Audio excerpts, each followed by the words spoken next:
Добар ден, почитувани, ова е почетокот на магазинот за родителство 0+ месеци на телевизија Телма. Еден од најчестите симптоми и знаци на болест во детска возраст е кашлицата.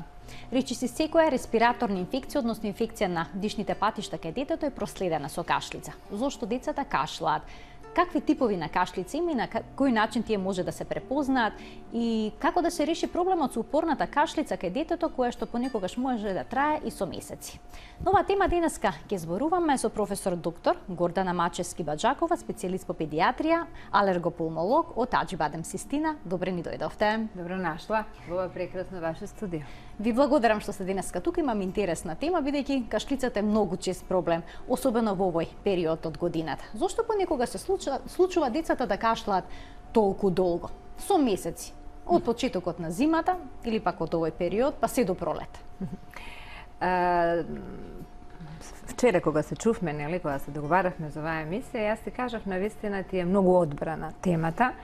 Зошто? Затоа што прашањата кои што ти ги насочуваше, кои што ти се идеја за водење на оваа емисија, се прашања што практично секојдневно мене ми ги поставуваат родителите. Најчестите родителски прашања. Најчестите родителски прашања, зошто и зошто. Најпрво, морам да кажам дека кашлицата е и симптом и знак на одредени нешта што се случуваат на ниво во организамот, значи почнувајќи од горните партии, што значи не е секогаш проблем на дишното стебло, него може да биде проблем и на ждрелото, проблем на дишникот, проблем на проблеми што се од тонзиларната регија, нели третиот крајник, може да биде проблем од алергиска природа, може да биде проблем од хронична патологија на ниво на дишните патишта. Најпрво сакам да кажам како професор кога држев предавања на студентите има над 100 типови на кашлици. Што значи? Ние најпрво кога се соочуваме со кашлицата како едукатори мораме да научиме различни тоналитети на кашлици со цел да можеме да предодредиме од кога ќе дојде пациентот спроти нас од која регија е тој тип на кашлица. Кашлицата е целогодишна. Значи не е нешто што е проблем само во овој период од годината, меѓутоа во овој период од годината е многу почест проблем, едноставно зошто? Затоа што почнувајќи некаде од крај на септември месец, па завршувајќи званично некаде средина на мај. Зошто викам званично? Бидејќи тоа зависи од сезоната. Например, минатата година мај и јуни беше многу влажен период, ако се сеќавате имавме секојдневни дождови. И ние се соочувавме пулмолозите и педиатрите и лекарите што работат со деца, да практично ги имавме истите типови на вируси што се присутни во февруари и во март месец, заради влажноста што беше присутна во тој период од годината.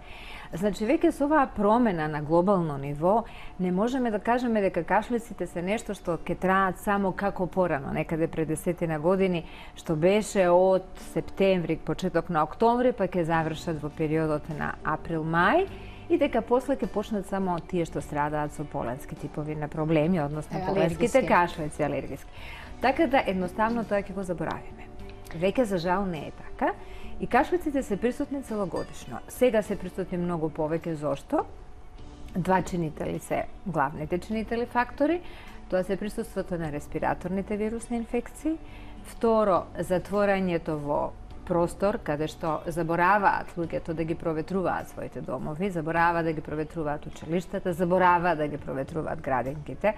Прво нешто што советувам, без разлика дали аерозагаденоста висока или не, мора да се направи проветрување, таму каде што нели престојуваат поголем број на деца, на луѓе, почнувајќи од октомври, ноември, која ќе почне сезоната на грење, па некаде до мај месец, бидејќи проветрувањето е првиот и основен чинител да колку толку се намали концентрацијата на вирусните чинители кои се присутни овде во воздухот, еви во вашата студија, ако не се отвори вратата, бидејќи зборувајќи, например, јас во моментот имам инфекција и јас изфрлам милиарди преку моите флуѓови честички вируси, што значи дека на тој начин сепак ќе се намали барем малку концентрацијата, значи вирусните инфекции се првиот чинител, престојување во затворени простории се вториот чинител, зашто се почести, и третиот чинител, за жал, е високата концентрација на аерозагаденоста. Децата кои што одат во градинка се постојано болни. Сега, доколку детето што оди во градинка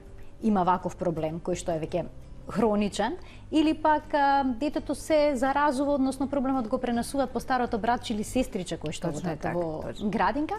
Дали најчесто се работи, ве споминавте за вируси, односно за сериска вирусна инфекција, односно еден вирус се накалемува на друг и тоа е точно. Многу хубаво имаш позиционирано нешто, очигледно дека работиш доста со лекари кои што оваа проблематика ја зборувале. Меѓу другото сум и мајка на две деца. Другото првочно е тоа, си мајка, а вторет. Види, прво ќе пробам, почнем со аерозагаденоста. Значи, аерозагадувањето, кое што е присутно на територија во поедини градови во Македонија, па да кажам некаде во 2/3 од територија на Македонија, е тивок убиец. Да не се лажеме. Значи, ние сите овде седиме и размислуваме, внесуваме во домот разни типови на апарати, па ништо од тоа, ништо. Значи, аерозагадувањето полека сите ни овде што се гледаме ќе не убие. Значи, имате активен убиец во криминологијата и имате пасивен убиец. Зошто? Затоа што го оштетува, ја оштетува легавицата на дишното стебло, почнувајќи од носот, завршувајќи со алвеолите. Ние тоа го дишеме и го живееме веќе десетина години. И тука вирусните чинители, значи мојката е на вирусниот чинител, на една вирусна клетка која што е молекула, која што е живо, тоа е живо суштество, кога ќе влезе во организмот на човекот, ако живеете во ситуации во околина каде што ви е чист воздухот, мојката, ако ја ставиме од 1 до 100, на тој вирусен чинител е некаде околу 10. Значи, каде што имате аерозагаденост присутна, неговата мојка е 1000 пати. Страшно. Тоа е страшно нешто. Од тука, лезијата, значи оштетувањето, што ќе антивирусот прави лезија, значи тој влегува и прави одредени проблеми од кои што следат клиничките потешкоти и симптоми. Основното нешто ја суши лигавицата на дишното стебло, односно клетката ја суши. Аерозагаденоста исто ја суши клетката. И клетката практично сува, душичка, она е сува на ниво на телото, на дишните стебла и е прекрасна, за жал, основна куќа, хранилиште за тој вирусен чинител. И тоа едноставно тука се добро загнездува и ги почнува своите проблеми да ги прави.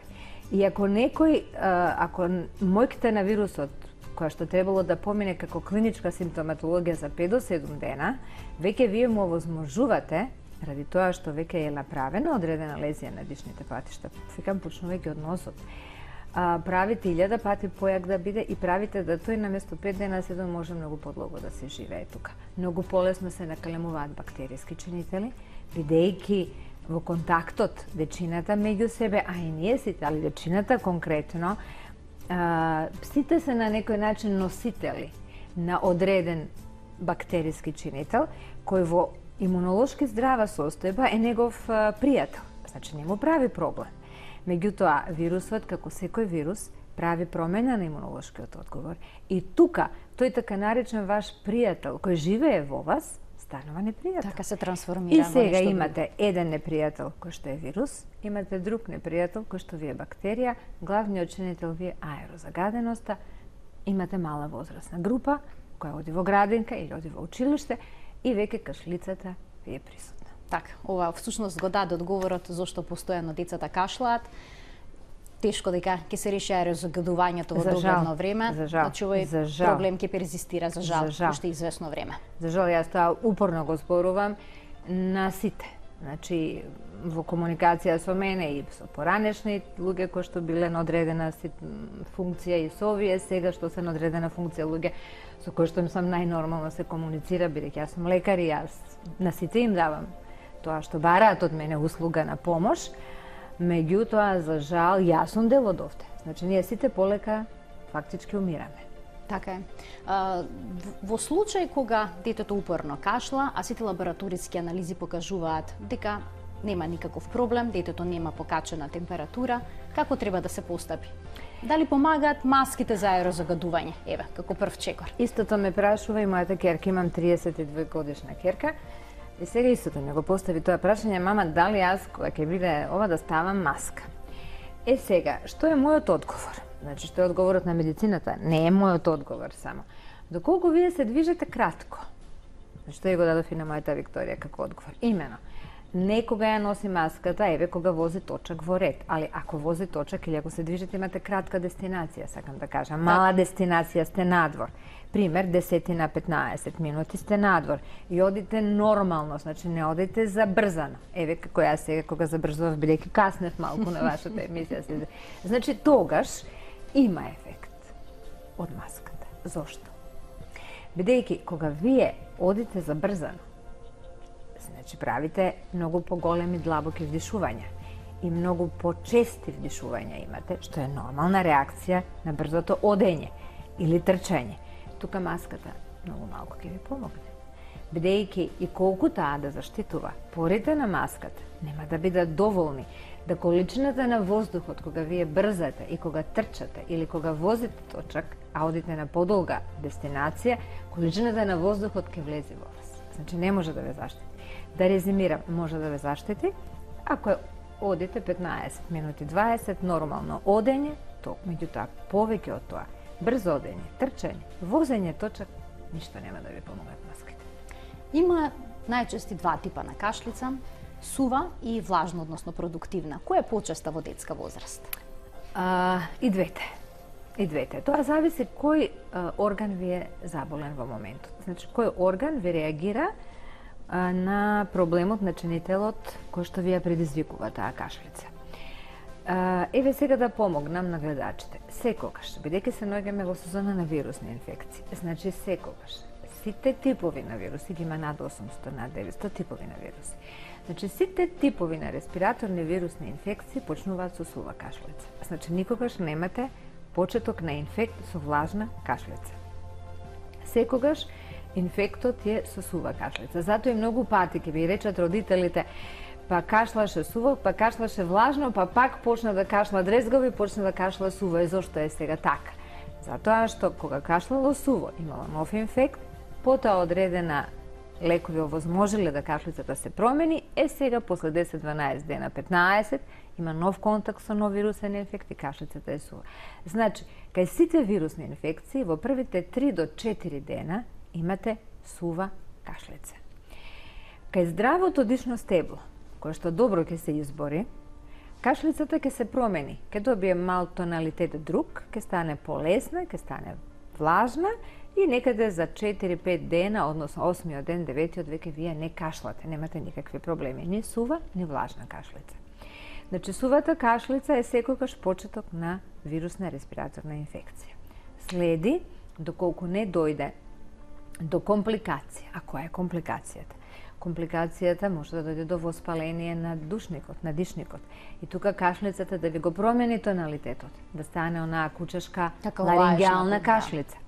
Доколку настане компликација, се спушти инфектот во големата цевка, што ја викаме трахеја, значи големата преда почне да се делат бронхите, тука кашлицата ви е дрезгава, груба, го буди пациентот во ноќните часови, го носи до повраќање, значи едноставно дразбена кашлица која што е многу непријатна. Доколку инфектот се лоцира на ниво на третиот крајник, значи во проекција на коренот на носот, кашлицата на почетокот како и секој инфект ќе ви биде сува. После за кратко време, за 3-4 дена, веќе почнува да станува продуктивно, полупродуктивна, влажна. Зошто? Затоа што третиот крајник е во основа ткиво кое личи на сунгер. Значи, кога е здрав, кога е сунгерот сув, е мал и има дупчина. Кога ќе дојде во контакт со вирусен инфект, како кога ќе го ставите сунгерот под чешма со вода, јас така им кажувам на пациентите, ќе набабри, и нели како почнува да тече сунгерот, така и третиот крајник почнува да од тоа набабрување да создава, нели нормално се брани, создава секрет, тој секрет го ги дразни партиите на дишните патишта горни и детето ви кашла обично наутро, ви кашла навечер, ви кашла пред да заспие, го буди ноќе кашлица, заради тоа што тој секрет го дразни, не може да го голтне секогаш и следи, нели, тој промена на тоналитетот на кашлицата, која не е класично продуктивна влажна. Кога ќе почне да страдаат дишните патишта, значи бронхите, како компликација од вирусната инфекција, тука веќе кашлицата ќе го промени тоналитетот и многу често во текот на денот ќе имате продукција на секрет, значи станува влажна продуктивна кашлица. Помалите деца не можат тоа да го искашлат, мали се, го голтаат, при одредена состојба можат да повратат, поголемите деца знаат да го исплукаат. Ако ви страдаат синусните шуплини, значи овој дел тука на максиларните и фронталните синуси, тоа е практично кашлица која што е прво груба сува, потоа е влажна, со промена на квалитетот на секретот, значи најчесто има и тај бактериска колонизација, и тоа што го плукаат има боја, значи не е беличасто, не е слузаво боја, но е жолто, зелено, кафејаво, сивкасто, сиво-плаво, значи зависно кој тип на бактерија ви дошла. Така да, кашлиците се, затоа викам еден океан. Така. Значи, еден океан. Можеше да се свати од сето ова што го раскажавте, колку многу типови на кашлици има. Многу. Споминавте дека се започува со сува кашлица, кога децата имаат епизоди, напади на сува кашлица, бидејќи немаат што да изфрлат, кашлат и потоа од кога ќе се смири кашлањето, најчесто плачат. Дали во таква ситуација треба да им се даде некое сирупче за смирување на кашлицата? Смеат ли деца помали од 2 години да пијат вакви сирупи? Не. Значи, до третата година, 3,5-4 години, практично не смеат да примаат сирупи од типот сирупи за смирување на кашлицата. Зошто ставам наводници? Кашлицата е одбранбен механизам. Значи, кашлицата ви е показател дека вас нешто ви се случува. Што значи, вие ќе го однесете детето на лекар и лекарот мора да најде кој е сега органот, што викам јас, прв шок орган, значи кој што му реагира на детето и тука да ја насочи терапијата. Значи, кашлицата никако во првите 3,5-4 години да не се спречува со лекови од типот на белслес, не знам, лекови за сува кашлица, лекови за влажна кашлица, као на природна база што се... Не. Затоа што ќе имате контраефект. Кој е тој контраефект? Често пати знаат, освен тој тип на сирупи што се за смирување на кашлицата, Така ги дават и за искашлување. Да, и за искашлување. Често пати многу, за жал многу на територија на Македонија, ја пуштаат раката кон лекови за алергиска смирување на кашлица, тие што ги викаме антихистаминици. Аерисилоратадин, зинат, дислоратадин, не е важно како се вика. И често пати, ако кашлицата трае 4-5 дена, освен ова што ти го кажа, пуштаат раката и кон антихистаминик, сметајќи дека е најверојатно алергиска причина и тука веќе сигурно компликација ќе настане. Зошто? Затоа што вие купирате нешто што природно мора да има свој тек. Значи, како што кажав, најпрво вие вирусниот чинител, тој има свој тек. Што викам јас на студентите која предавам, значи секоја инфекција има своја глава, тело и опашка. Значи вие не можете да ја спречите од главата да стигнете до опашката наеднаш и да ја врзите. Значи едноставно мора да смирите себе си како родител и како болен човек и да почекате главата да се помине низ телото, телото низ опашката и да се заврши инфекцијата. Вие што правите со тие така наречени сирупи? Вие сакате во основа која давате нештото, посакувате од глава веднаш да се стигне до опашка, меѓутоа телото ќе ви се под наводници лажно подсмири. На вирусот зборувам. Така. Клинички ќе ви се подсмири под наводници. Меѓутоа тоа ви е една бомба. Таа не ви е веќе завршена работа. И за кратко време, некаде 8-9 ден или тоа ќе ви дојдат родителите испаничени зошто веќе на слушалка слушнале воспаление на бели дробови, матичниот лекар. Затоа што вие не можете да сопрете тек на нешта. Само треба да се помогне во текот на нештата, за да не дојде до компликации. А што е со тие инхалации што ги прават исто така родителите на нивните деца? Па доколку има упорна кашлица во првите денови, дават исто така инхалации со средства како што е пулмикор, да речеме. Значи вака, пак се навратам малку Тоа е слично само на сирупите. назад. Имено, не е слично, различно е. Значи, малку ќе се вратам назад. Реков, основниот чинител зошто се ова кашлицата е сувоста на клетката. Значи, клетката е сува на ниво на дишното стебло. Затоа кашлате. Првично. Значи, клетката ви е дехидрирана, не телото, клетката ви е дехидрирана. Што значи, првото нешто што треба да се помогне на ниво на клетка на дишно стебло, клетката да стане повлажна. Значи, вие мора тоа да помогнете.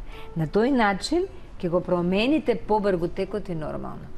Инхалациите со пулмикортот, например, инхалациите со пулмикортот се ординираат кога и каде? Се ординираат таму каде што вие со сигурност знаете дека пред вас е дете, што зборувам како лекар, кое што има осетливо дишно стебло. Значи едноставно дете кое што носи во себе предиспозиција за одреден период од животот да има, викаме, бронхијална хиперосетливост. Значи, поназначена бронхијална осетливост, што значи неговото дишно стебло реагира многу по-интензивно, по-јако на чинителот, отколку тој што има нормално здраво дишно стебло. Тука, доколку вие процените како лекар, како пулмолог, дека го имате тој тип на дете, вие точно знаете кога да ја позиционирате терапијата со инхалација и пулмикорт. Али местото на пулмикортот кај дете кое што има здраво дишно стебло не е тука. Значи, она нема бронхијална осетливост да вие го давате инхалациите со пулмикорт. Вие што треба? Вие треба да го наливате практично вашето дете со течности. Да го наливате. Значи, ако нормално во текот на денот внесувало незасладен чај или незасладен сок, вода е таа која фактички има најмногу потребна. Не е ни сокот, него е водата и чајот и супите. Ако нормално внесувало, да кажеме, 400 мл, сега треба во текот на инфектот да внесува 700 мл на различен начин, како родител. Дали ќе го правите како незасладен компот, дали како незасладен чај, не шекер, зошто бидејќи шекерот пак ви ја вади водата од клетката. Ете така. Дали преку супа плюс. Во секој случај вие треба клетката да ја навлажните. Ако тоа го направите, полека ќе се средат нештата. Доктор Баџакова, беше навистина голема задоволство да се разговара со вас. Јас веќе неколку пати, имам, ја ми се чини уште 1-2 минути, имам време за уште едно прашање. Зошто децата најчесто кашлаат навечер во сон? Заради болест на третиот крајник. Тоа е, значи, главната причина. Тоа е главната причина, а по големите деца, имено од тоа. Значи, како што кажав пред малку, третиот крајник е позади коренот на носот, нели тоа кога кажував со сунгерот, почнува да се слива и затоа кога ќе се хоризонтализирате, гравитационата сила ви е во вертикализирана состојба, полесно голтате, кога ќе се хоризонтализирате, нели, потешко, значи ке во првите некаде 7-8 години од животот, 9, ви е проблем од третиот крајник, некаде веднаш, уште ова ќе кажам и ќе прекинам, некаде веднаш после 7-8 година може проблемот веќе да е и од воспаление на синусните шуплини. Меѓутоа, пред 7-та година не го барете проблемот во синусните шуплини. Зошто го зборувам, ова ми е последна реченица, немојте рентгенграфија да правите на дечина на 5 годишна возраст. Греота се, штитете го мозочното ткиво. Навистина ви благодарам што бевте наша гостинка. На вам исто за поканата. Уште многу прашања на кои што се надевам дека од вас ќе побарам одговор во некој од следните изданија на 0N+. Тука сум, повелете.